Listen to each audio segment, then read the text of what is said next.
Hello everyone, this is Mukundan Raghavan, and today we are going to see the data types and data structures in PowerShell. In previous videos, we have clearly covered PowerShell is not about only the commands, but also the scripting language. You can do the scripting here. When you start doing the scripting, obviously there will be the data types and data structures.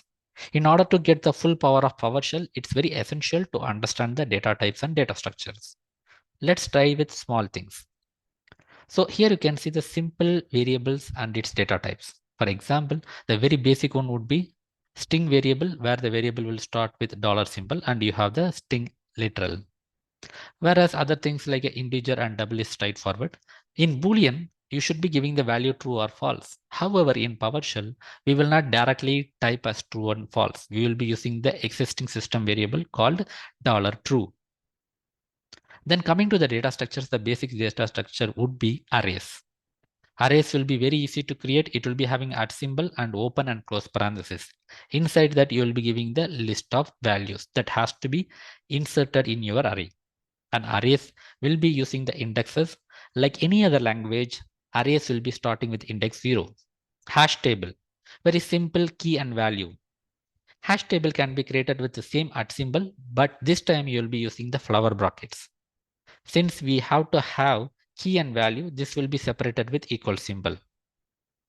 Datetime, it is a very basic data type, will be used in maximum places to just get the date, and you will be using the direct command called getDate.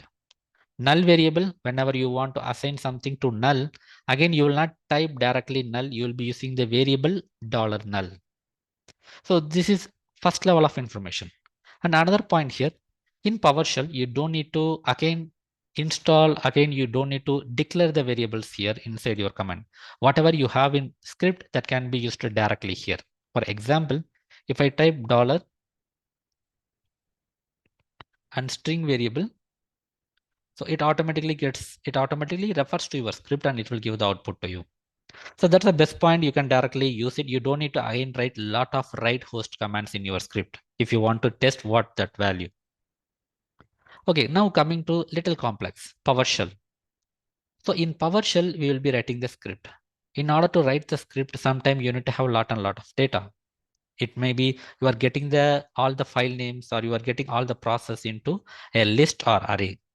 So whatever we have seen arrays, we will try to understand more here. Here you can see I am creating the variable called $fruits, where it will hold the array. Array having the values apple, banana, orange, and mango. In order to access the array, you will be using the index. So the variable name of array followed by the index in square brackets. However, we will try to write $ in front of one more time, that entire item. Why? Because we are writing into the host. So that means that this value $fruits square brackets 0 will be evaluated. Then the output will be added to your write host. This $ is not for the variable. This $ is just to evaluate your output from the total array input. The same thing goes to the next one also. And it's not about only the index. You can use different other things such as like a count, or let's say you can just try it here, since its ID is a fixed size or it is a read only. So everything you can check it.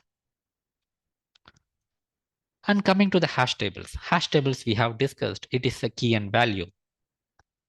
Instead of using the index like array, here we will be using the key.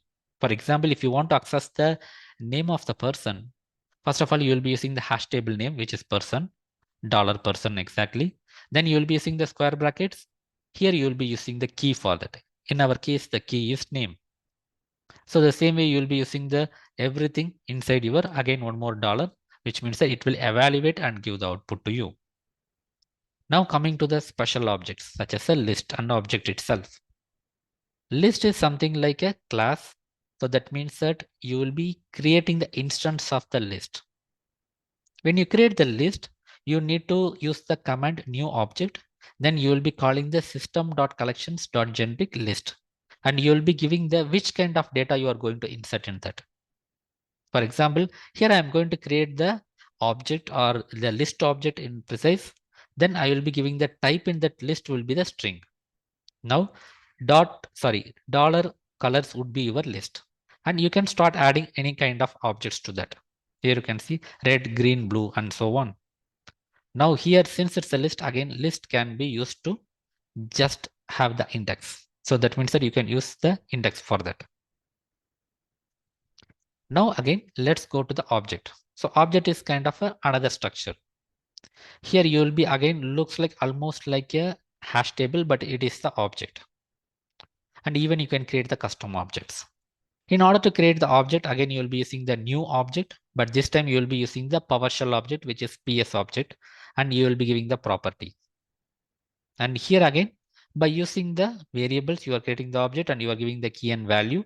Then you will be using the $car, which is the variable name. Then you will be calling with dot operator so that you will be calling the properties. If you are from the other background like Java or Python, you will be knowing whenever you have the object, by using the dot notation, you get all the properties from that. So this is the basic understanding about the objects here. Even this one can be used directly here. For example, if I want to use it directly inside my console, I can directly use it. So it should be $car model. Somewhat it's not copying. Let me type it. So automatically it will give the suggestions by referring to the current one. So this is the example about this one. Now, if you see the list and array and hash table and the object, both look same. Sometimes if you get doubts like this, you can directly go to your chat GPT and you can ask the question, because it's not about one-time learning and you will start doing everything from scratch. Sometimes you might have the doubts. So in order to learn for that, you need to go to the chat GPT or any AI model. So for that, let me go to the chat GPT and let me have a new chart and ask about in PowerShell, tell me difference between array and list. So that if you know the difference, you will try to understand when to use what. Directly, you can see here key differences. Arrays have the fixed size, whereas list can be dynamically grow, which is common in most of the languages. And functionality, built-in methods, add, remove, insert will be there when compared to the array. So list will have more options because list is not like a data structure, it is more of object. And type flexibility. List can contain any number of data types, whereas array should be a specific data type. But still, in list also, you can mention what kind of object you are looking or what kind of data types you are looking. And again, it's clearly telling choosing between the arrays and lists depends on your specific use case. So again, when you try to do any use cases, that time you can clearly check which has to be used based on your actual use case. The same question we can ask, but this time we will ask for the hash table and the object.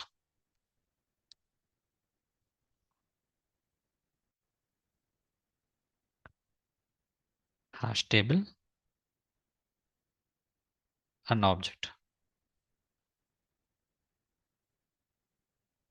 Again, it is giving the example also. And here you can see the same data structure. So hash tables are collections of key value pairs, whereas objects are instance of predefined classes. So that means that you can directly create a custom classes also, and you can give the properties. Whereas hash tables are simple data structure, which can be any key and value. Accessing hash table based on the keys, whereas accessing the class properties will be, obviously it will be on the dot notation by using the properties. And hash table do not have any specific types. They are general collection of data. So there are a lot of differences you can see between the hash table and the objects. But if you ask me which one to be preferred, for the longer purpose, I can use, or let's say very complex scenarios, I will be using the objects which will have the predefined structure and directly use the properties. But if you are using any use case very simple in nature, you can directly go with arrays and the list. So this is all about this video. So in this video, we have totally covered. So what are the basic data types? Basically string variables, integer and arrays, hash table. However, in complex scenarios, we might be using the list and objects, but in general, this object and list again still is object. So that means that you will use the command called new object. And it's same like arrays, you will be using the index. In list also you can use the index, whereas list will have more options and more methods when compared to the arrays. Same goes to the hash table. Hash table will be the very simple data structure with the key and value, whereas Objects, you will be creating your own properties and own structure, so that in future you can just work like object oriented programming. However, there will be for the very complex scenarios. And finally, we have seen these scripting variables will be used inside your CLI or command line very easily. There is no integration, there is no declaration required again, and you don't need to write multiple write hosts. If you want to have the variable should be displayed in your console directly, you can just type the variable name and it will display for you.